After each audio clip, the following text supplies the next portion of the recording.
دیکھو نصرت، چیلنجز تو ہمارے بہت سارے ہم ان کا سامنا کرنا پڑ رہا ہے ہمیں، اور ہم کر رہے ہیں. اب یہ ہے چونکہ ایک بڑا ہی واسٹ سبجیکٹ ہے بیسیکلی، اور اس میں اب ہمیں کیا کرنا ہے کہ میکرو لیول پہ تو دنیا میں کام ہو رہے ہیں نا اس پر، کہ اس وقت تھوڑا سا میں یہ بتا دوں کہ جیسے ہمارا جو انٹارکٹیکا ہے اور ہمارا جو ہے اس کے بعد یہاں پر گلیشیئرز بہت زیادہ ہیں، ٹھیک ہے نا. اس کے بعد پھر ہمارا نمبر آتا ہے یہاں پر ہمالیہ کا جو ہمارا سلسلہ ہے، اس میں جو ہمارا ناردرن ایریاز جو ہیں وہ سارے برف پوش پہاڑ ہیں وہاں پر، اور وہ گلیشیئرز ہیں سارے، ٹھیک ہے نا. تو وہ گلیشیئرز جو ہیں گلوبل وارمنگ کی وجہ سے پگھل رہے ہیں بہت تیزی کے ساتھ، اور وہ گلوبل وارمنگ میں ہمارا کوئی کنٹریبیوشن ہے لیکن بہت کم ہے، پوری دنیا کا کنٹریبیوشن زیادہ ہے، ٹھیک ہے نا اس پر. اور وہ اس کو ہم کس حد تک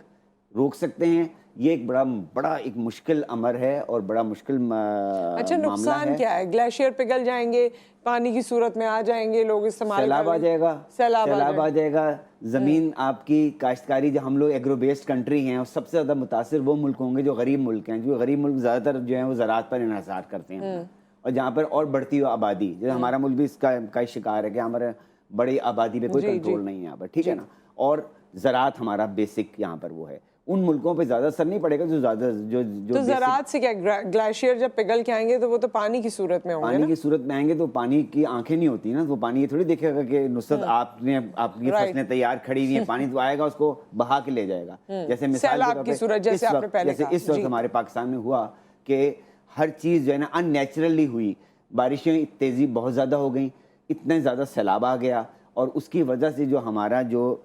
فوڈ سیکیورٹی ہے وہ متاثر ہوئی ہے بہت شدید طریقے سے. اور جیسے ابھی تم نے اپنے انٹرو میں کہا تو وہ 2030، بلکہ میں نے ابھی ڈاکومنٹری دیکھی، اس میں 2030 میں جو ہے وہ ہمارا جو گلوبل وارمنگ کیا چیز ہے، مطلب یہ کہ کاربن ڈائی آکسائڈ جو ہے نا، کاربن، وہ اس کی ایمیشن زیادہ بڑھ جاتی ہے، تو وہ کرۂ ارض کو گرم کر دیتی ہے. تو وہ 2030 میں، یا ابھی ہم تو کہتے ہیں ہمارا جو کاربن ایمیشن ہے 1% ہے، 2030 میں یہ 300% بڑھ جائے گا ہمارا صرف. ہاں، اور اس سے جو ہماری پروڈکشن پہ، جو ہماری زراعت کی پروڈکشن ہے، جو ہمارا بیسیکلی جو ہمارا بریڈ اینڈ بٹر ہے، وہ ہماری زراعت ہے، وہ کیا ہوگا، غذائی صورتحال کا ہمیں ایکیوٹ سامنا کرنا پڑے گا. جی 2050 میں کہا جا رہا ہے کہ 3/4 جو دنیا کا حصہ ہے وہاں قحط ہو سکتا ہے. میں اس کے بھی اعداد و شمار بتاتا ہوں، کہ مطلب یہ تو میں بہت پلیٹ فارم سے بتاتا بھی رہتا ہوں کہ کیونکہ اس کا متاثر جو ہے نا، سب سے زیادہ متاثر کیا ہو رہا ہے، وہ ہو رہا ہے ایشیا پیسیفک، اور اس کے بعد ہو رہا ہے افریقہ. تقریباً 400 ملین لوگ فرام ایشیا پیسیفک سے، اور تقریباً 600 ملین فرام افریقہ سے کین فیس ایکیوٹ اسٹارویشن، یعنی قحط سالی کا شکار ہو سکتے ہیں. اچھا اب اس میں